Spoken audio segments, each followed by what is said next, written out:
a La Nota TV. El 7 de febrero de 2018, el Consejo Nacional de Política Económica y Social aprobó el documento 3917 en el que se definieron las áreas para la implementación de las CIDRES. Hablamos con Lorena Garnica de la Espriella, quien nos contó más sobre este tema.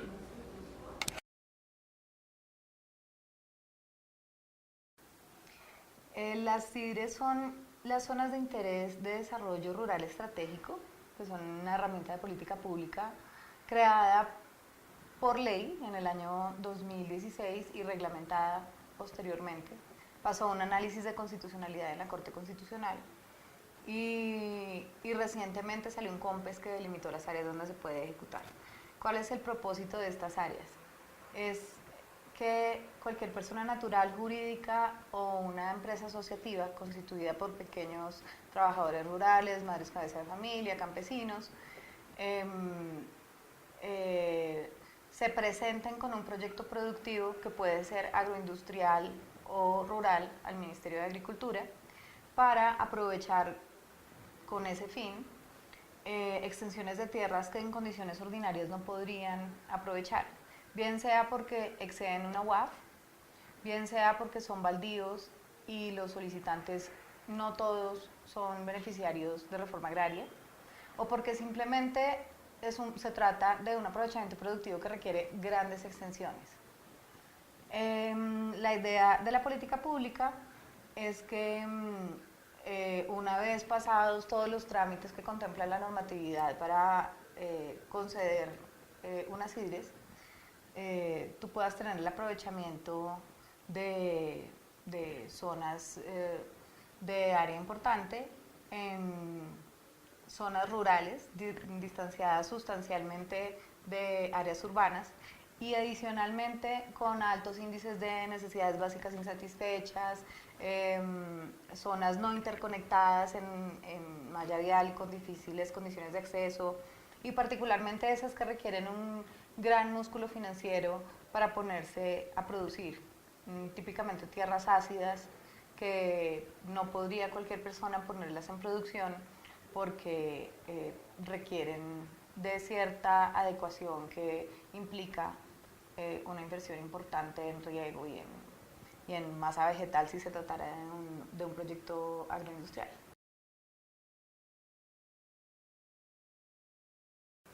Las zonas de desarrollo empresarial eran otra política pública, una herramienta de política pública adoptada en el año 1994 a través de la Ley 160. En su momento se contempló la posibilidad en los artículos 82 y 83 de esa ley de que empresas con vocación agrícola autorizadas para el propósito por el Ministerio de Agricultura optaran por grandes áreas o áreas que excedan la UAF en zonas de baldíos bajo las condiciones que estableciera el Consejo Directivo del antiguo INCORA.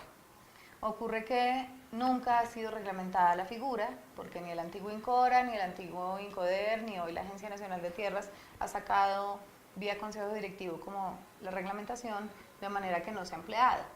Pero es una zona que está vigente, es un área que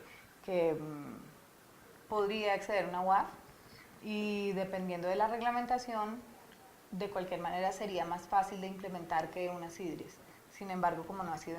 reglamentada, pues verdaderamente desde el año 94 que se creó, no ha sido objeto de uso.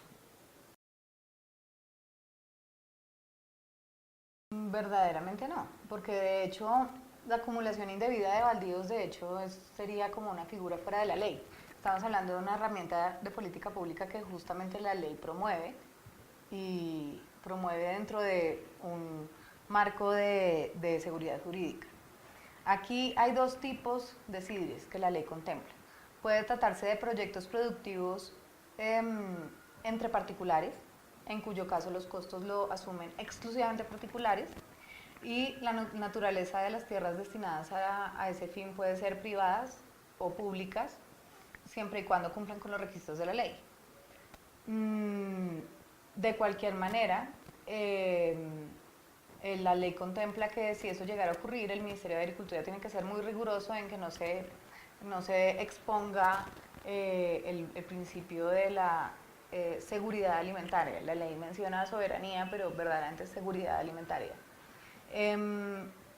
Por otro lado están las sidres asociativas, que al contrario de lo que tú mencionas como un temor que es generalizado, lo que hacen es procurar la democratización del acceso a la propiedad rural, porque implican de suyo que haya un esquema asociativo entre pequeños productores o campesinos, trabajadores rural, madres cabeza de familia o población vulnerable,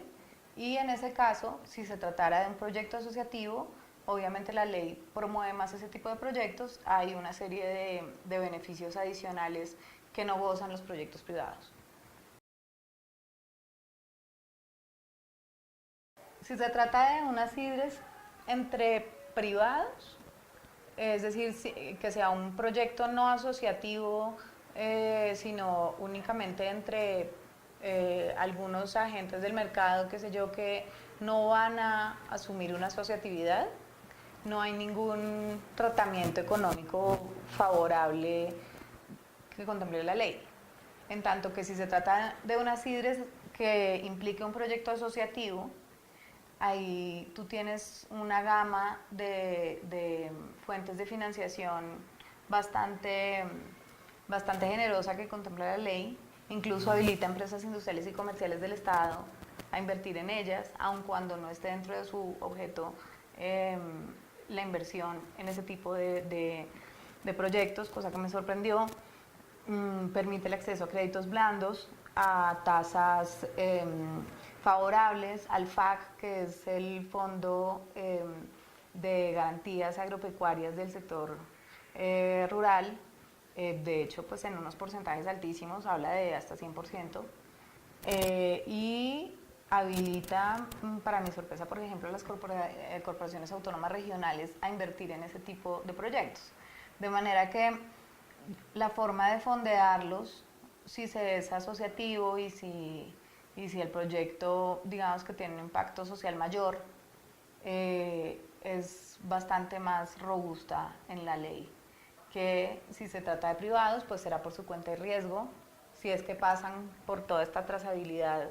que la ley ha planteado como procedimiento, y ellos mismos asumirán con sus recursos los costos. Lo importante para decirte ahí es que constituir unas sidres no es fácil. El último paso de su constitución implica un decreto ministerial, que es un decreto firmado por todos los ministros. Luego, verdaderamente, no solamente los trámites, sino el cierre de las sidres es, pues, digamos que está diseñado para que no sea una figura que se popularice en el mapa nacional. Hay algo que no te dije, y es que una de las principales diferencias con las zonas de desarrollo empresarial es que las sidres solamente se pueden implementar en el 6.4%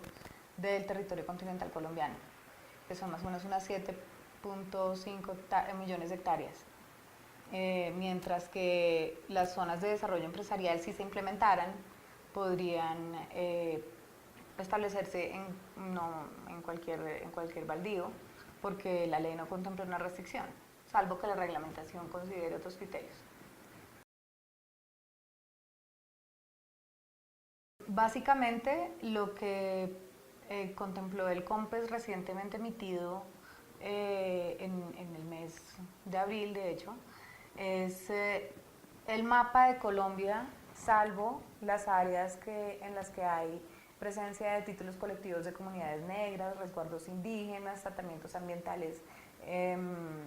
especiales, y adicionalmente que no cumplen con todos los requisitos que establece la ley, que se trate de zonas rurales muy distanciadas, cuyos costos de inversión son muy altos para entrar a producirlas. Y una vez Planeación hizo como el barrido de todos esos requisitos, el resultado es un mapa que está contenido en el COMPES 3917, que fue recientemente emitido, y te da como resultado unas zonas muy particulares que son el 6.4% de las áreas continentales. Es verdaderamente una proporción muy pequeña de la extensión disponible de tierras en Colombia.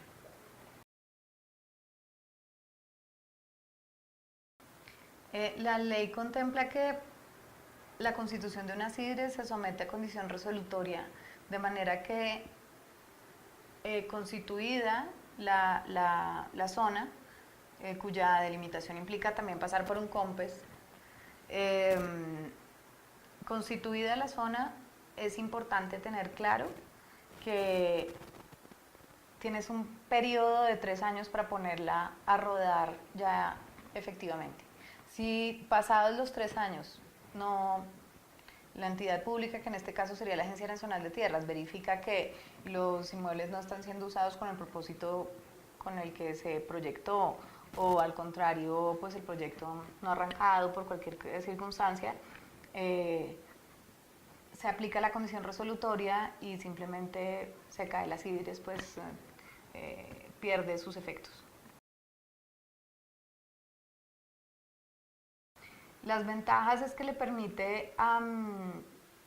a personas que han colonizado desde tiempo atrás bajo la política de colonización dirigida que la República de Colombia tuvo por muchos años, muchas áreas del país a la espera de una titulación, y la informalidad en la titularidad rural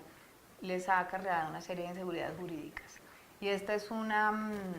herramienta que les permitiría tener una seguridad en torno a sus inversiones. También creo que es un gran vehículo para atraer inversión, en la medida en que, si se quiere, y el óptimo de unas CIDRES es que llegara al final a la concreción de una zona franca agroindustrial y a un parque tecnológico. Inversión que se queda en la región porque al cabo de la finalización de la figura, todas esas inversiones se quedan a nombre del Estado. Y lo que le veo de dificultades es que el trámite es verdaderamente muy largo, y sobre todo depende mucho de la voluntad política de quien esté de turno como autoridad pública. De manera que